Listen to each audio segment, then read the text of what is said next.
Sourate 79. Les arracheurs. Au nom de Dieu, le tout miséricordieux, le très miséricordieux. Les anges qui arrachent les âmes des mécréants de force, et ceux qui prennent avec douceur les âmes des croyants joyeusement, et ceux qui flottent partout, concourant volontiers les uns avec les autres pour exécuter divers ordres. Le jour où le tremblement tremblera, suivi par le second souffle, certains esprits seront terrifiés, leurs yeux seront baissés. Ils diront, « Nous avons été recréés de la tombe. Comment cela s'est-il produit après que nous soyons transformés en os décomposés ?» Ils avaient dit, « Ceci est une réapparition impossible. » Tout ce que cela prend est une seule impulsion, après quoi il se lève. As-tu été informé au sujet de l'histoire de Moïse? Son Seigneur l'appela à la sainte vallée de Toua. Va auprès de Pharaon, il a transgressé. Dis-lui, ne te réformeras-tu pas?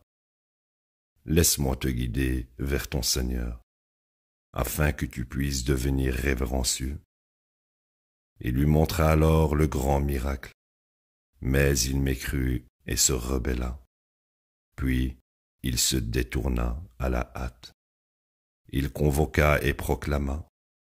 Il dit, « Je suis votre Seigneur, le plus haut. » Par conséquent, Dieu l'a assigné au châtiment dans l'au-delà, ainsi que dans la première vie. Ceci est une leçon pour les révérencieux. Êtes-vous plus difficile à créer que le ciel? Il l'a construit, il a élevé ses masses et l'a parfait. Il a fait sa nuit obscure et a éclairé son matin. Il a fait la terre oviforme. D'elle, il a produit sa propre eau et son propre pâturage. Il a établi les montagnes. Tout ceci pour vous pourvoir, vous et vos animaux, des conditions de support de la vie. Puis, lorsque le grand souffle viendra, c'est le jour où l'humain se souviendra de tout ce qu'il a fait.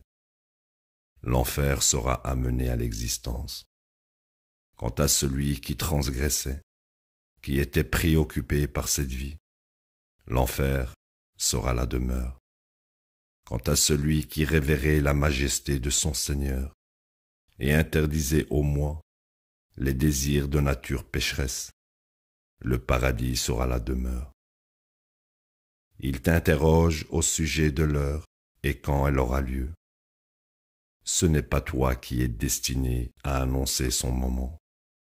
Ton Seigneur décide de son sort. Ta seule mission est d'avertir ceux qui s'y attendent. Le jour où ils la verront, il leur semblera qu'ils ont passé une soirée ou une demi-journée. La ilaha illallah.